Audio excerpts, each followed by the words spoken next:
2025년 8월 21일자 이스라엘 투데이, 이스라엘과 하마스 간 벌어진 전쟁 오늘로 685일째를 맞이합니다.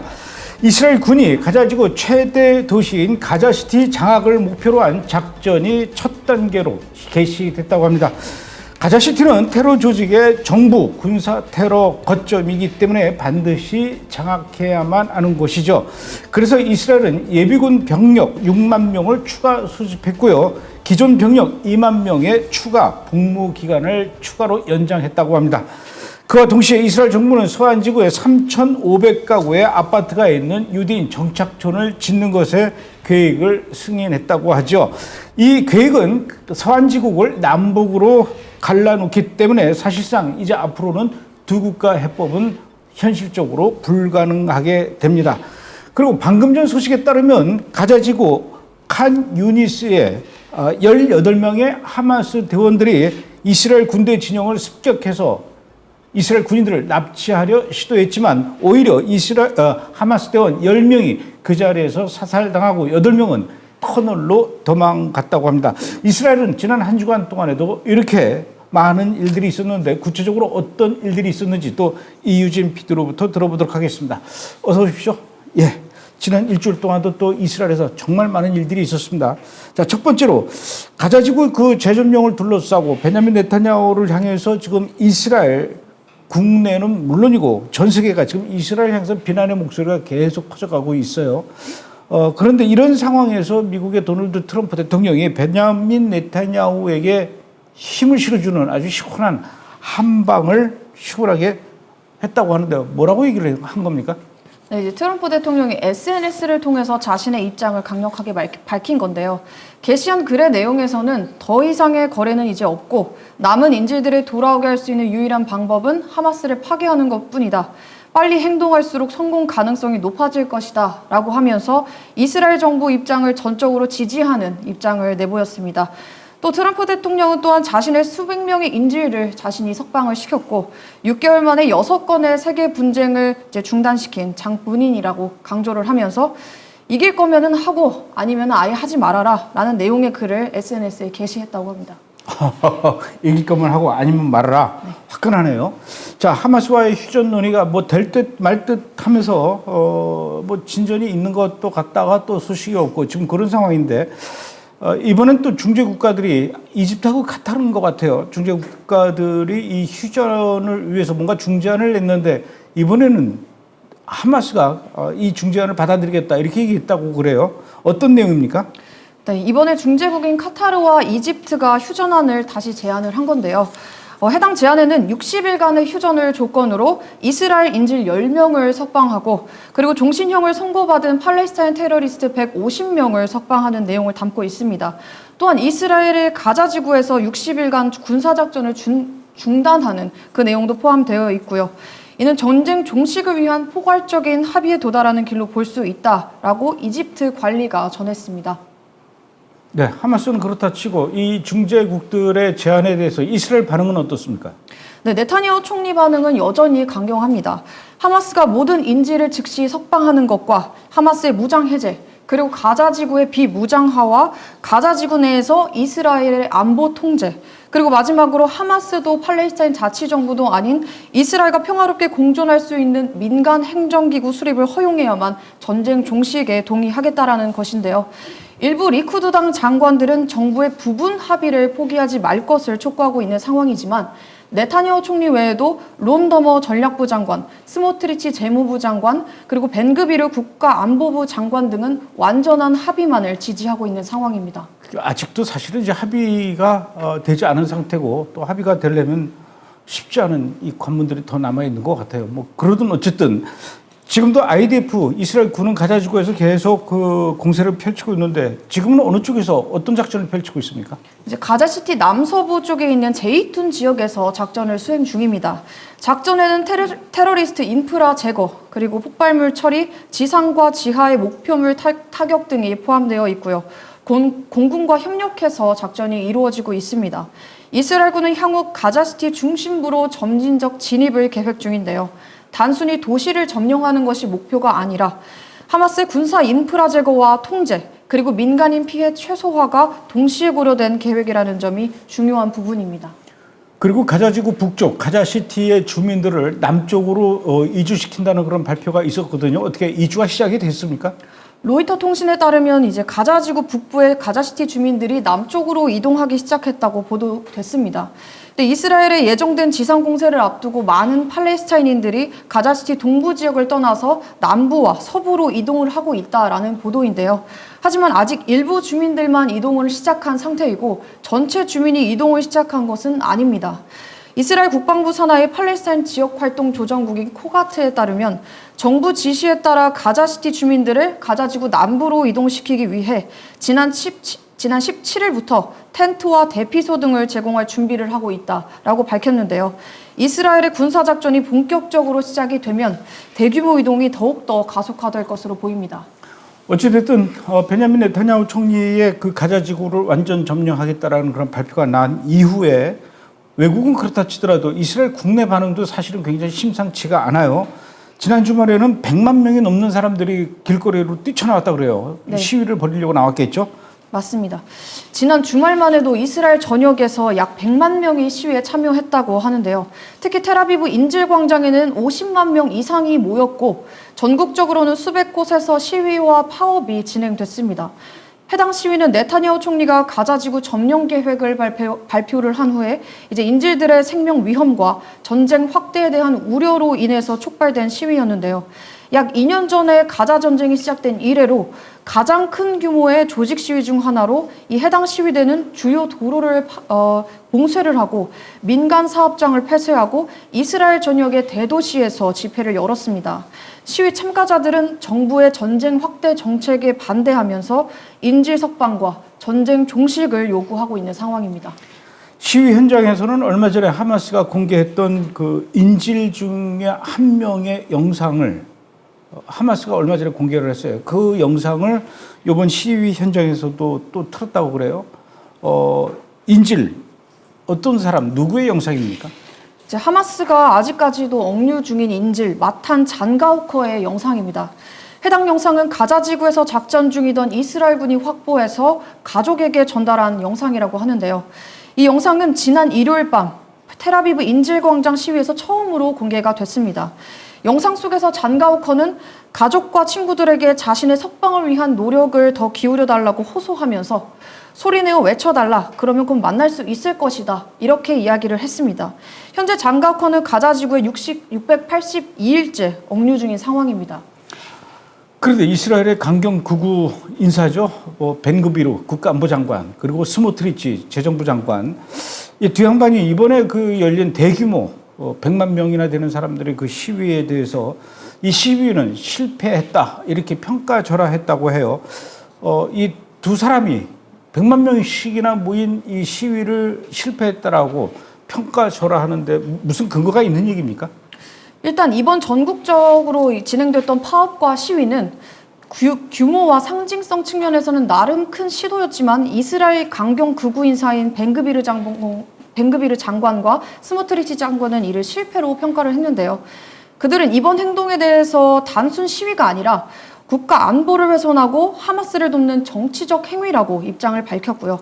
인질 구출을 지연시킬 가능성이 있다고 판단을 했습니다.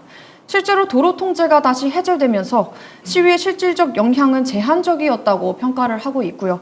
일부 고위 인사들은 이 해당 시위를 국가 연대에 반하는 행동으로 간주했습니다. 네타냐후 총리 또한 이와 같은 의견을 전했습니다. 유엔의 팔레스타인 인권 특별 보고관이라는 그런 그 직책이 있는데 이 프란체스카 알바네세라는 사람인가 봐요. 특별 보고관. 이 사람이 시칠리아 행사장에서 하마스에 대해서 그 연설을 했는데 이 연설 내용이 하마스에 대해서 얘기하는 게 굉장히 그 과관이었다 이렇게 평가를 해요. 하마스에 대해서 뭐라고 얘기를 했길래 가관이라고 하는 겁니까? 이번에 이 알바네스가 연설에서 하마스를 전투원이 아닌 정치 세력으로 이해해야 한다라고 주장한 것이 논란이 된 것인데요. 알바네스 연설 내용은 이렇습니다. 사람들은 계속 하지만 하마스는 이렇게 이야기를 하는데 사람들은 실제로 하마스가 뭔지 전혀 모르는 것 같다. 하마스는 2006년 선거에서 승리한 정치 세력이다. 우리가 좋아하든 싫어하든 하마스는 학교, 공공시설, 병원을 건설을 했는데 사실상의 권위였을 뿐이다. 따라서 우리가 하마스를 생각할 때는 살인자나 무장한 전투원 또는 잔인한 사람들을 떠올리면 안 된다. 하마스는 그런 존재가 아니다. 이렇게 연설을 했습니다. UN 워치는 해당 연설 영상을 SNS에 게시했고요.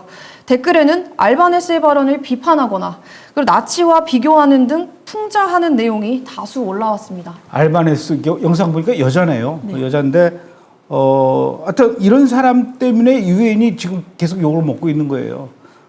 하마스는 잔인한 사람들이 아니다. 하마스는 그런 존재가 아니다.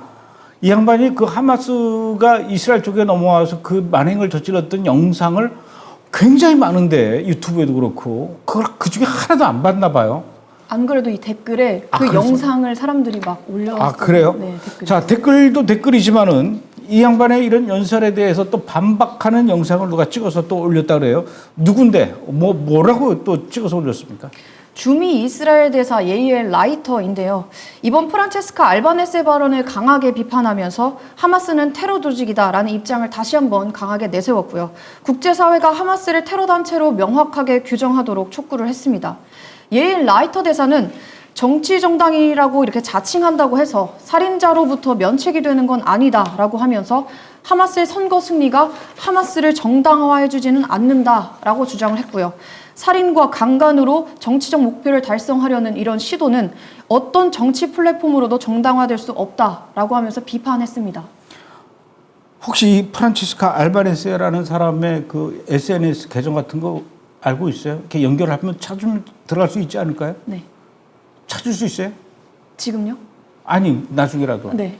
그럼 찾아주세요. 찾아가지고 하마스가 저질렀던 영상을 그분의 그 SNS 계정에다가 보내주자고. 이 프란체스카 알바네스라는 이 여인 말고도 유엔에 있는 사람들 중에 상당 부분 같은 생각을 갖고 있는 사람들이 많을 거예요. 이 사람들한테 그 영상들을 계속 보내줘야 돼요. 아주 끔찍한 장면들을.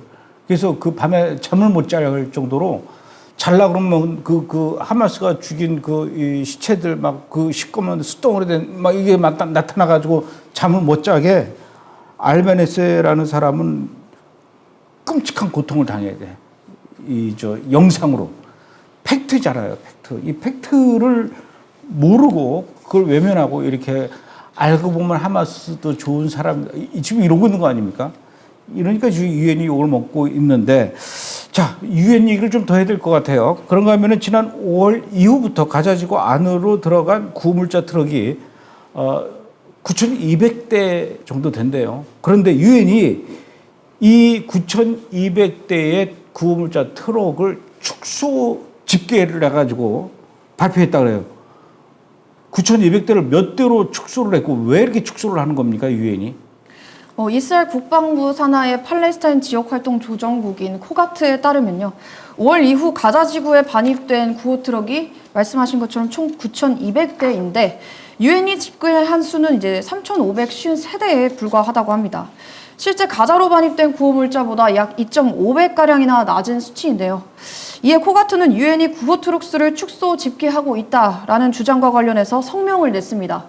코가트는 유엔은 이제 모든 인도적 지원을 보여주는 전체 그림을 제공한다라고 주장하면서 공개 대시보드를 통해서 수치를 발표를 하는데 하지만 실제로는 유엔과 일부 협력단체가 지원하는 구호 트럭만 포함되어 있다라고 밝히면서 다른 주체들이 제공한 지원은 제외된 수치라고 덧붙였습니다. 결국 유엔은 자신들의 대시보드에 나온 수치만 가지고 가자 지구에 들어가고 있는 지원이 적다라고 발표를 하고 있지만 실제로는 이스라엘과 다른 기관들을 포함하면 이미 상당량의 구호품이 공급되고 있는 그런 상황인 것이죠. 꼭 프란체스카 알바네스의 그 페이스북, 스레드, 인스타, 카톡 다 알려주세요. 공개를 해가지고 그 하마스 영상, 하마스 홈페이지 들어가면 그 영상을 자기네들이 우리가 유대인들을 이렇게 잔인하게 죽였다라고 자랑하려고 올린 영상과 사진들이 많이 있거든요. 하마스 걔네들도 홈페이지가 있어요. 그 영상들을 다운받아 가지고 다 이 프란체스카 이 뭔네스 알바네스 이 사람은 알바를 많이 하나 보죠. 알바네스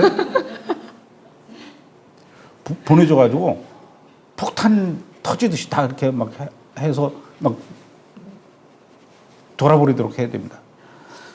옛날에 성냥, 팔각 성냥 중에 유엔 성냥이라고 있었어요. 유엔 성냥. 아, 성냥 이름이 유엔 성냥이야.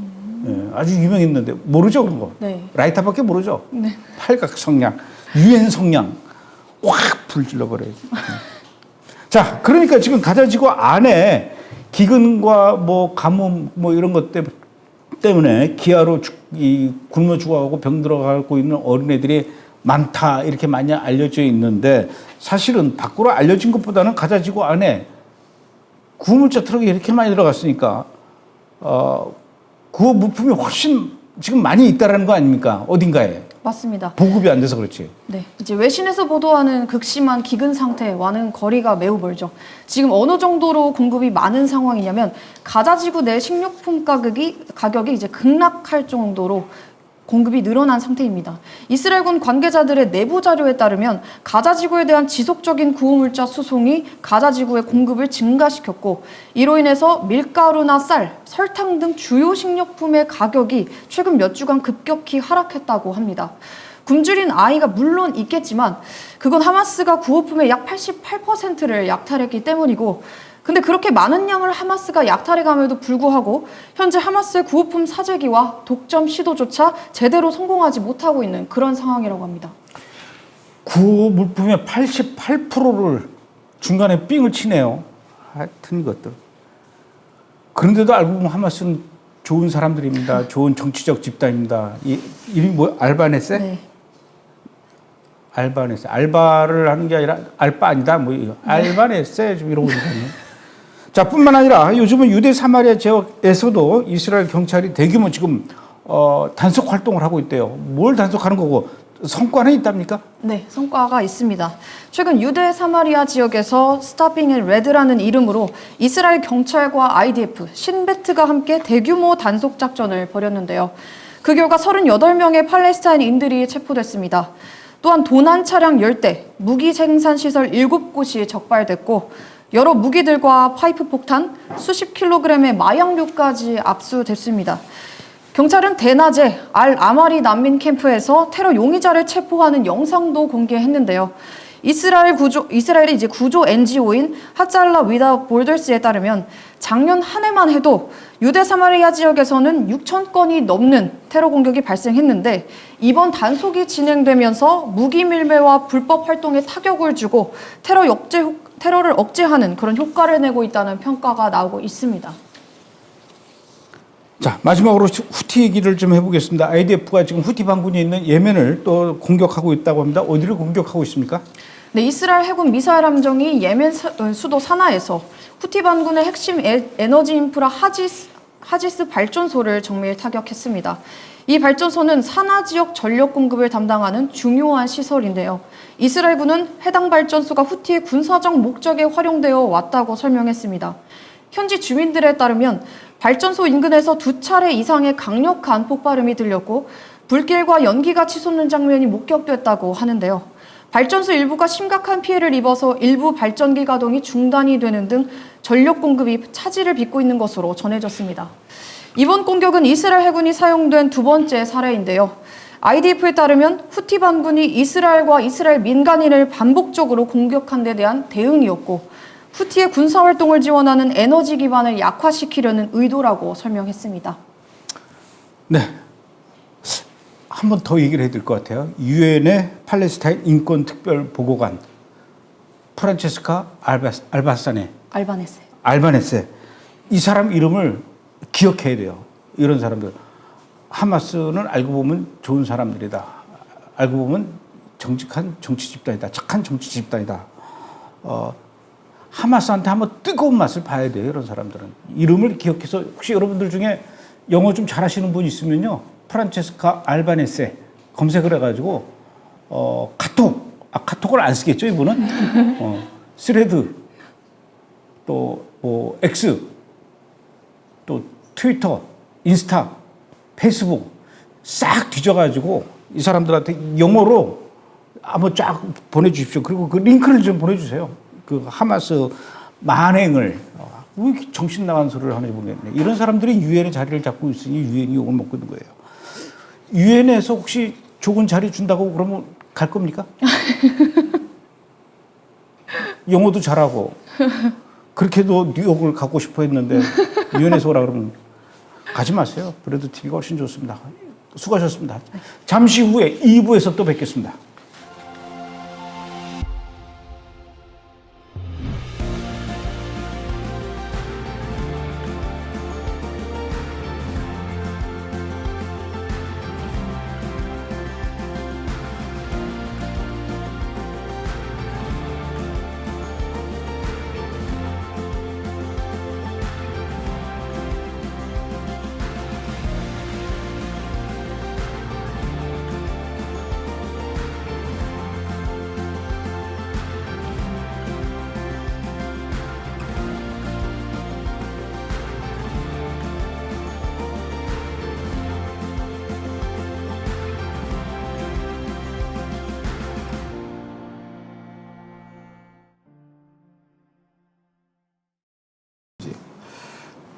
예, 이번에는 조현영 기자와 함께 뉴스의 핵심으로 한 발자국 더 깊숙이 들어가서 자세히 분석해보는 시간을 갖도록 하겠습니다. 어서 오십시오. 네, 안녕하십니까. 우리 매력 덩어리 조현영 기자. 네. 매력 덩어리. 자, 첫 번째 분석 기시 알아보도록 하겠습니다.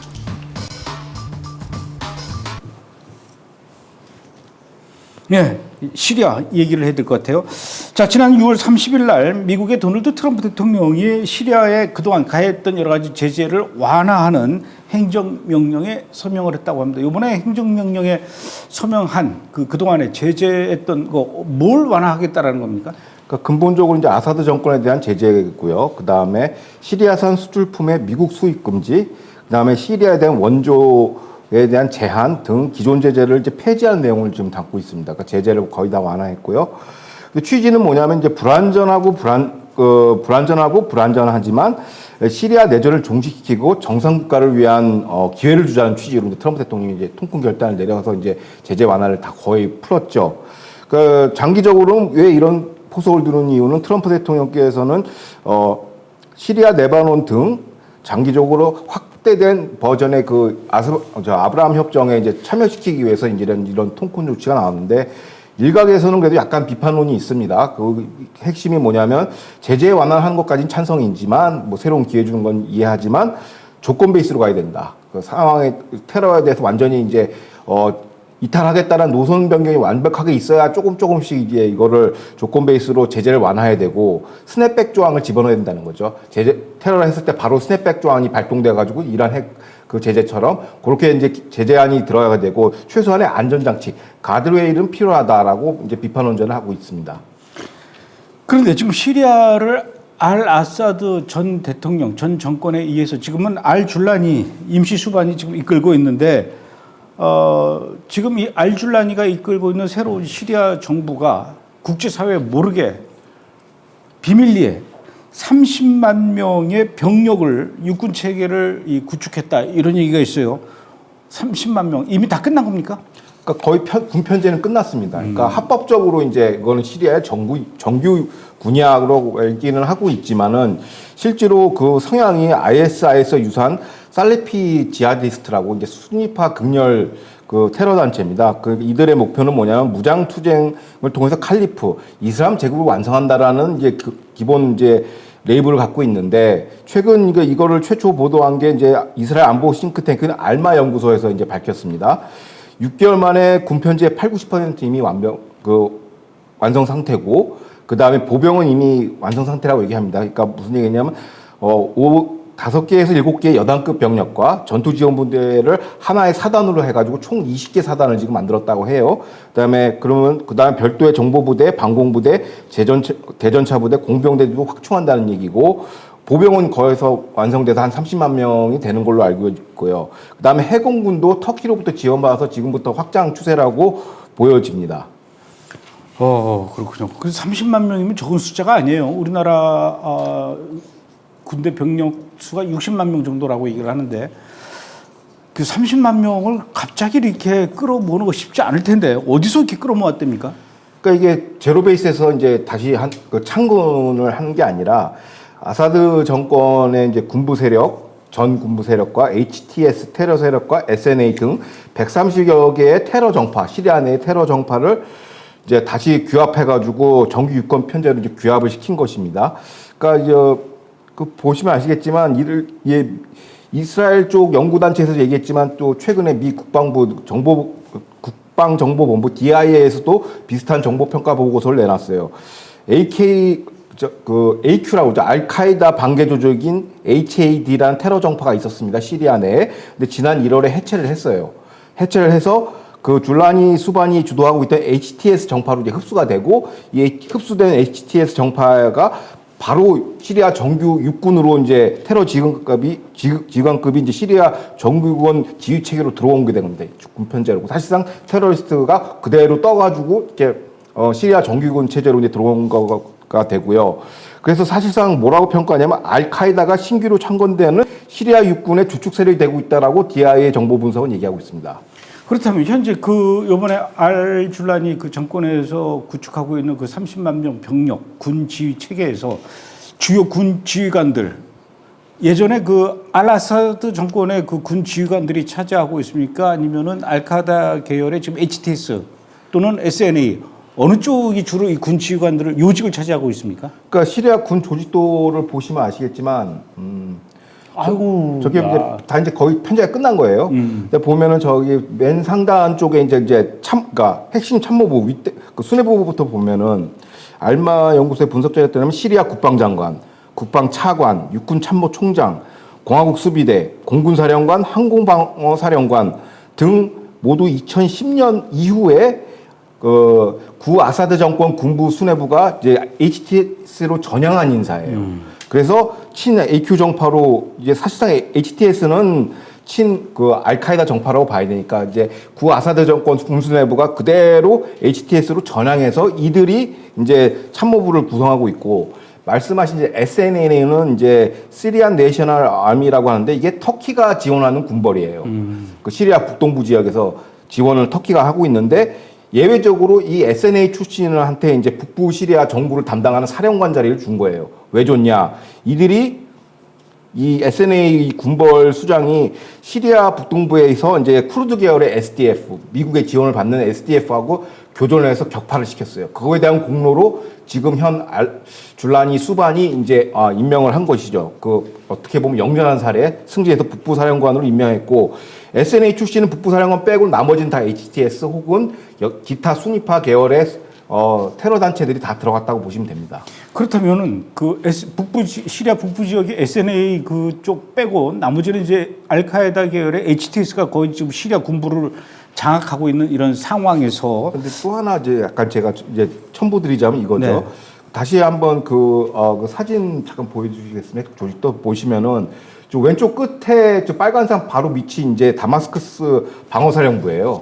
그게 이제 주력 보병입니다. 가장 강력한 주력 보병이고 그 다마스커스 사령부 보병 사령관이 누구냐면 바로 HTS의 최초 파운더 창립 멤버 중에 하나예요. 알 줄라니아 공동 창업자인데 그게 이제 오말 무하마드 제피테시 그 테러병력 지휘관이 지금 총사령관이 있고 그 예하에 바로 밑에 보면 74단이라고 있습니다. 이 74단장이 바로 수니파 극렬 테러 정파인 JC 알 이슬람의 지휘관 출신이에요. 이게 왜 74단이 중요하냐? 요번에 수웨이다를 공격한 그 학살한 그 부대가 바로 저 부대예요.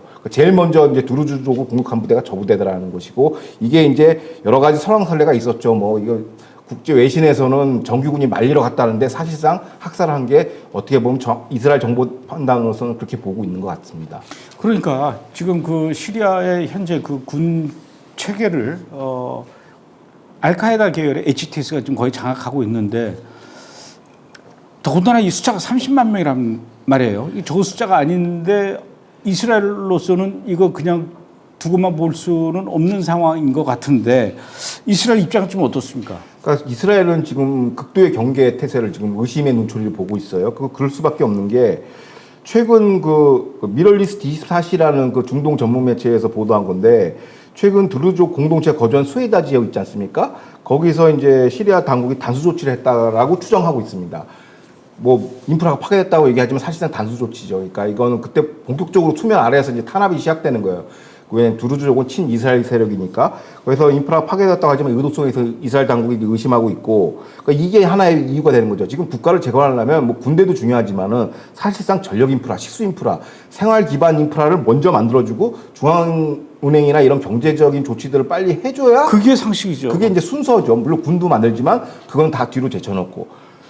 초고속 단계 6개월 안에 30만 대군의 육군 편제부터 갖춰놨다는 거예요. 그래서 이제 굉장히 큰 의미가 있고, 이 30만 병력의 의미가 뭐냐면은 사실상 레바논도 점령할 수 있어요, 이걸로. 지금 레바논의 헤즈볼라가 사실상 무력화된 상황에서 레바논도 점령이 가능하고, 이스라엘까지도 하마스가 아닌 새로운 헤즈볼라가 아닌 새로운 무장 병력이 시리아에서 30만 명이 내려올 수가 있단 말이죠. 그럼 사실상 리버 투 더 씨가 완성이 될 수 있는 구도라는 게 이스라엘 정부 당국의 판단이고, 그리고 또 터키가 지원하는 그 통합 그 드론 전술이 있지 않습니까? 그거랑 보병이 테러 병력이랑 결합이 되면은 17사태가 재현할 수 있는 거는 그거는 그 예상 가능한 분석이다라고 하고 있고, 그러니까 사실상 보면은 이제 이란이 빠개졌으니까 이제 이제 중동 평화야, 이제 끝났어 이렇게 보이지만 그건 사실상 시아파 초순다 벨트, 시아파 무슬림 극렬 테러리스트가 박살이 난 것이지, 실질적으로 지금은 수면 아래에서는 수니파, AQ 계열, 알카이다 계열, IS, ISKP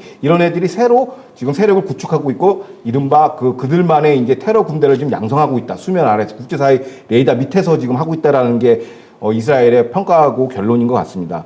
여기서 이제 재밌는 게 DIA, 그러니까 미국 국방정보본부의 분석은 약간 좀 이상해요. 약간 온도차가 있습니다. 이스라엘 분석하고. 거기서는 뭐냐면 장기적으로는 시리아 군대가 테러 주력 부대 인큐베이터 역할을 하는 게 우려는 된다. 장기적으로. 하지만 단기적으로는 이 시리아 종파 내전을 종식하기 위해서는 시리아 군대 정규군 안에 모든 테러리스트를 불러들이는 게 안정화 조치로 볼 수도 있다. 단기적으로는 긍정 평가하고 있습니다. 그러니까 아직은 약간 50대 50으로 보고 있어요. 근데 이스라엘은 이게 장기적으로 테러 주력 부대가 될 가능성이 높다고 보는 것이고, 미국은 약간 양비론이에요. 물론 그게 맞지만 지금은 이제 시리아가 내전 상태로 지금 거기서 또 지금 또 내전이 일어나면 시리아는 이제 영원히 이제 재기불능이니까 이런 조치를 통해서도 봉합하는 거는 긍정적으로 평가한다라고 DIA는 보고 있습니다. 그러니까 이스라엘 입장에서는 참 지겨울 것 같아요. 이게 산 넘어가면은 또 산이 있고, 그렇죠.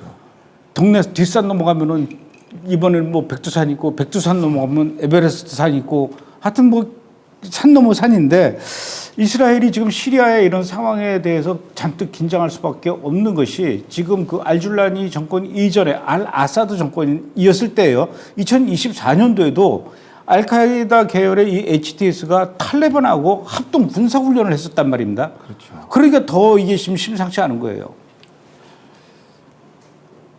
그러니까 그 당시 무슨 일이 있었냐면, 이게 이제 CIA 전 테러 타겟팅 오피서라고 그러죠. 사라 애담스 공작관이 이제 분석한 내용인데요. 이게 뭐냐면 2024년, 그러니까 아사드가 함락한 게 2024년 12월이었지 않습니까?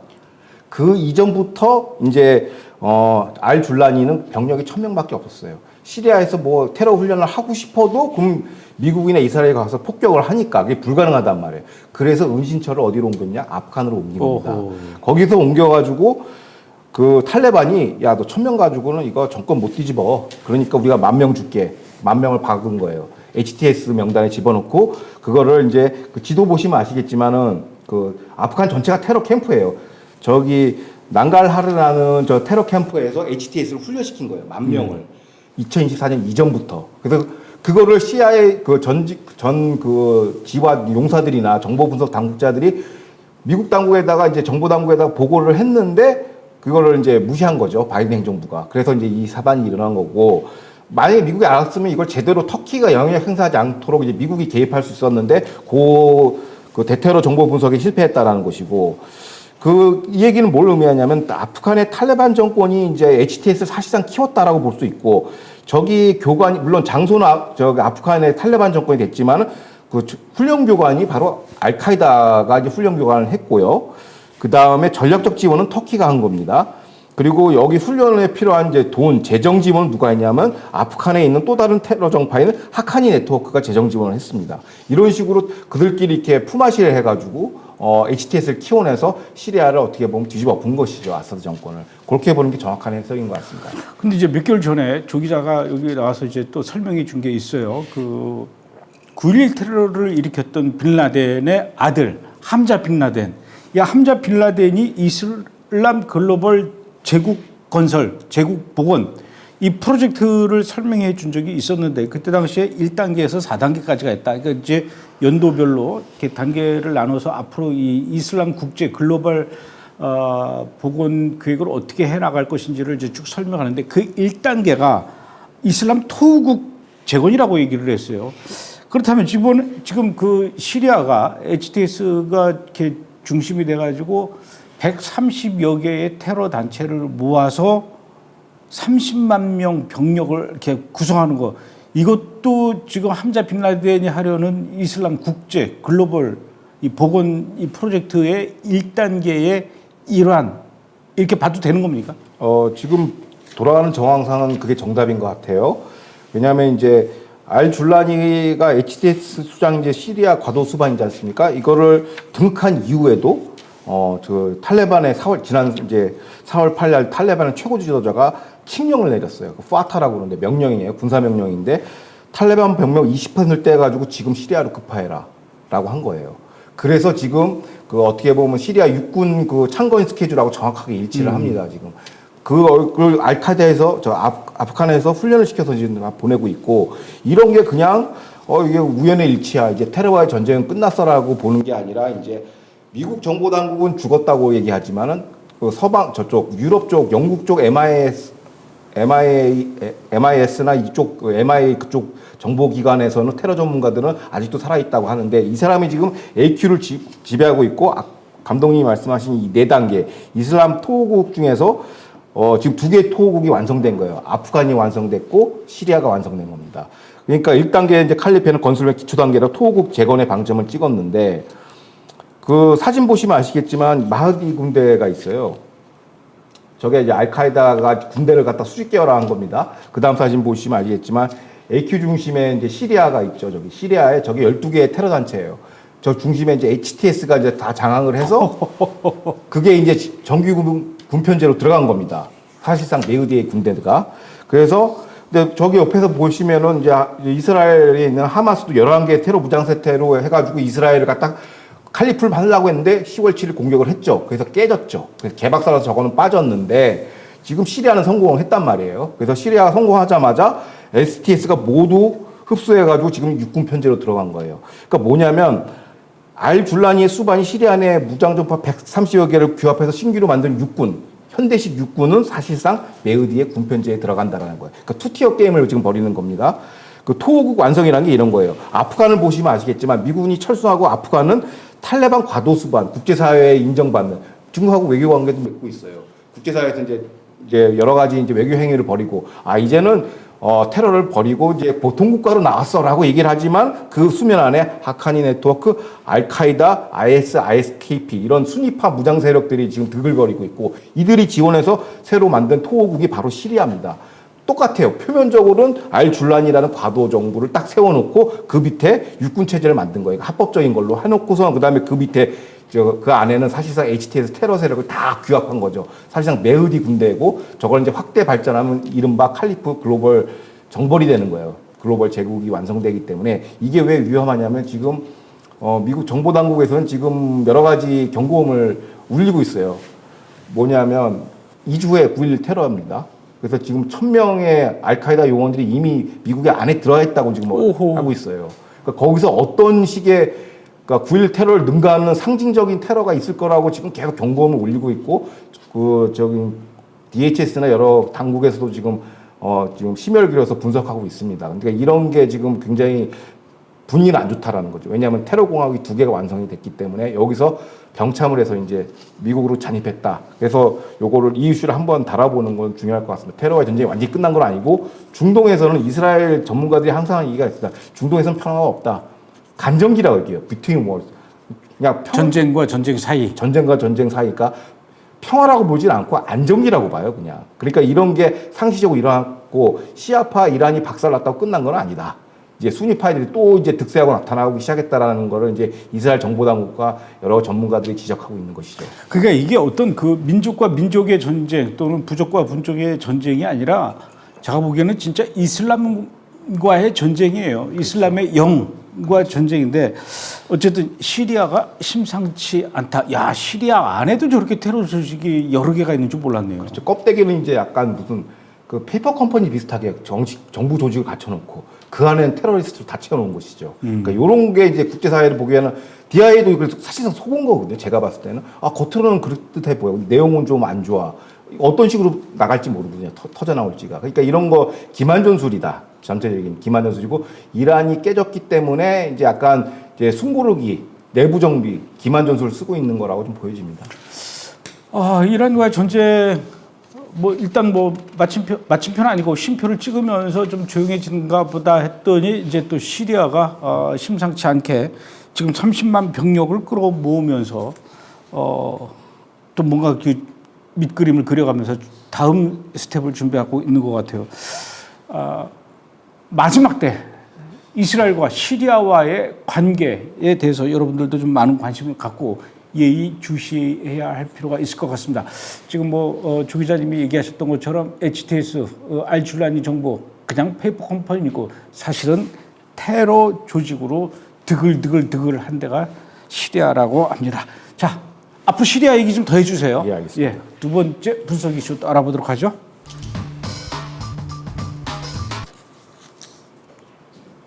저는 잘 몰랐는데 가자지구 주민들이 그동안 미국에 입국을 할 수 있었나 봐요. 그래서 이번에 이 도널드 트럼프 대통령이 8월 16일부터 바로 얼마 전이네요. 오늘이 21일이니까 5일 전부터 가자지구 주민들, 팔레스타인 사람들의 미국 비자, 입국 비자 발급을 중단한다. 이렇게 얘기를 했어요. 그동안 이 팔레스타인 가자지구 사람들 어떤 명분으로 미국에 입국할 수 있었던 겁니까? 근데 가자지구 주민들 사실상 팔레스타인 주민들이잖아요. 그러니까 팔레스타인 수반 그 자치정부의 어떤 그 행정력이 미치는 뭐 실질적으로 미치지 않지만 서류상은 그쪽 소속이기 때문에 그 바이든 행정부 때 이제 이른바 소수의 임시 의료 인도적 비자를 발급해 왔어요.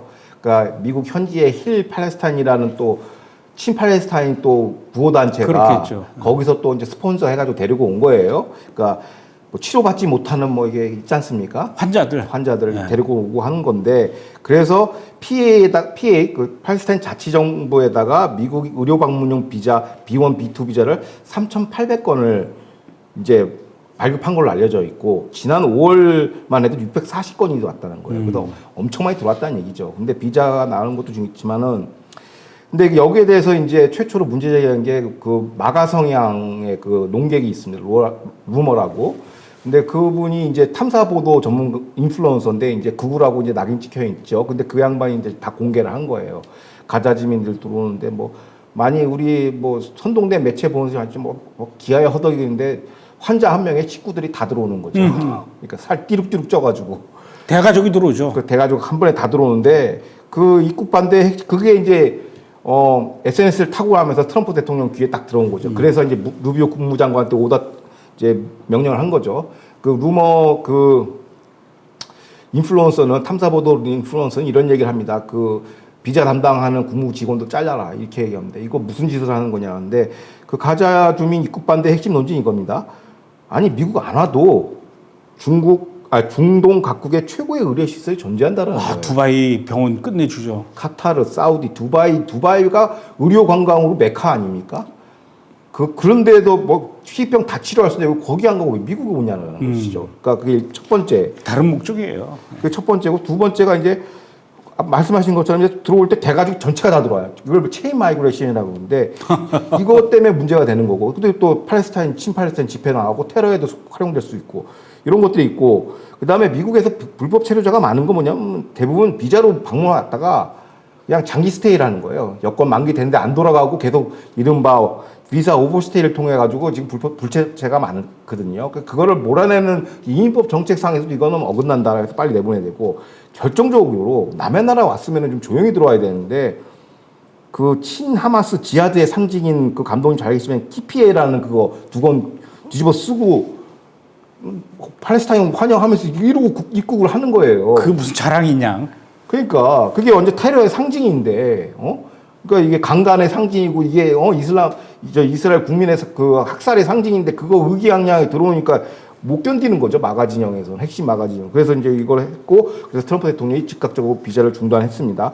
그래서 루머 이 탐사보도 전문가는 이 기존에 들어온 거 즉각적으로 다 추방해라. 그래서 이런 조치를 하고 있고, 이게 강력하게 이제 발동이 된 것 같습니다.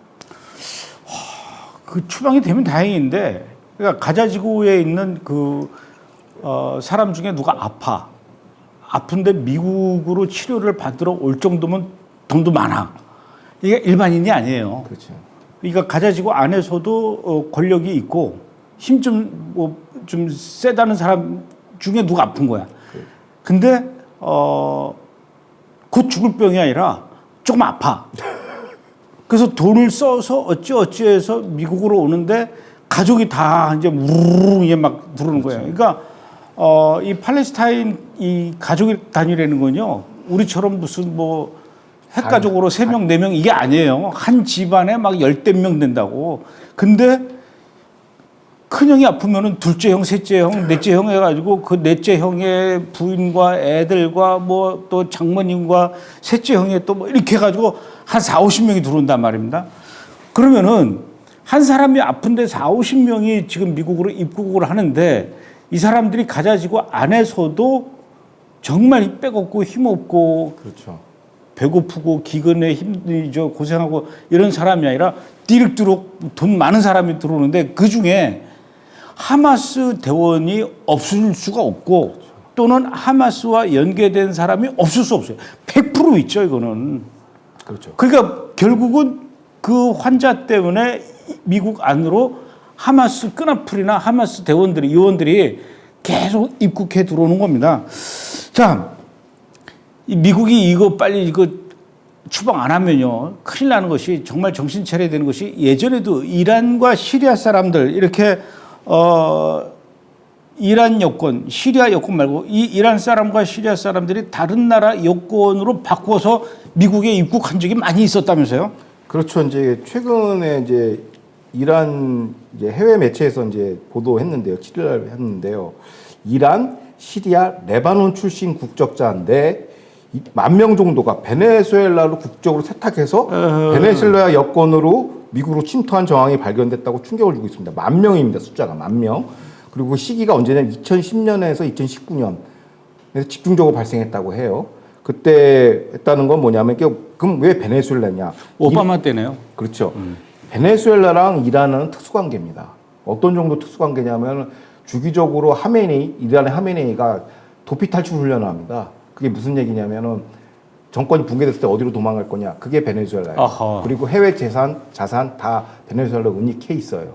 그러니까 여기가 특수관계예요. IS랑 그 베네수엘라, 그 마두로랑 특수관계인데, 관련해서 FBI 대테러 분석관은 문제의 인원들이 통상적인 베네수엘라 국적 취득 절차를 거치지 않았다라는 거예요. 한꺼번에 확 들어왔기 때문에. 그리고 3분의 2가 남성이고 뭐 여러 테러 위협을 시사했고, 그럼 FBI 분석관들은 왜 베네수엘라를 그 워치를 하고 있느냐? 지난 2015년 주 시리아 베네수엘라 외교관이 FBI 테러 감시 리스트에 올랐어요. 딱 떴어. 레드 플래그 떴는데 왜 떴느냐면, 당시 베네수엘라 대사가 헤즈볼라에 재정 지원했다는 거죠. 헤즈볼라는 테러 지정 세력인데 테러 지정법을 어기고 베네수엘라 국적의 그 외교관이 이제 돈을 지원한 게 걸려가지고 거예요. 그러니까 이거는 약간 워치리스트에 항상 있는 단골 손님이죠. 그러다 보니까 이런 것들을 금방 밝혀낸 것이고, 지금 왜 문제가 되냐면 9.11이 지금 2주 후에 이제 25주년, 24주년이에요. 그래서 이란 쪽에서는 이미 엄청 이란 핵시설 파괴됐고 엄청 얻어맞지 않습니까? 바이든 행정부터 미국에 대한 본토 공격을 꽤 오랫동안 진주해 왔고, AQ 관련 이런 정보 분석 보고를 보면은 그 아까 얘기했던 CIA 그 타겟 분석 요원들도 하는 얘기가 이겁니다. 10월 7일 학사는 미국에 대한 테러를 위한 예행 연습이라고 그래요. 그 비슷한 것보다 더 상징적이고 큰 규모의 테러를 미국에서 벌일 것이다. 그게 이제 9.11 테러를 앞두고 지금 정보 당국이 긴장하는 이유가 이거죠. 그러니까 여기에 벌써 이미 IRGC뿐만 아니라 저기 알카에다 1,000몇 명이 들어왔다는 얘기예요. 공식적으로 집계된 것만. 추정치가 더 많이 들어올 수도 있죠. 멕시코 토에서 들어올 수도 있고 여러 가지가 있죠. 그렇게 들어왔기 때문에 요게 이제 굉장히 그 테러 정보 기존에 이제 테러와의 전쟁의 그 베테랑들은 이런 거에 대해서 굉장히 문제제기를 많이 하고 있고 플로리다주 같은 경우도 경계태세에 들어간 걸로 알고 있습니다. 그래서 이게 그냥 뭐 우리나라 언론 매체들이 뭐 구구 마가 인플루언서가 얘기해서 이걸 셧다운하는 거다 그런 문제가 아니에요. 테러 문제예요.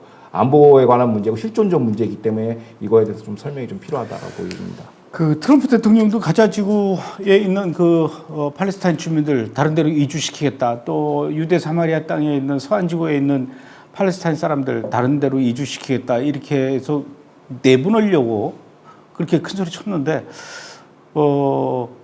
그거보다도 미국 안에 있는 이 가자 지구 주민들 빨리 내쫓는 것부터 먼저 해야 될 것 같아요. 안 그러면 큰 코 다칩니다. 정말 미국. 설마 우리나라에서 또 이 가자지구 주민들, 팔레스타인 난민들 불쌍하다고 또 받아들이겠다고 이런 얘기 하는 거 아닌지 모르겠어요. 하여튼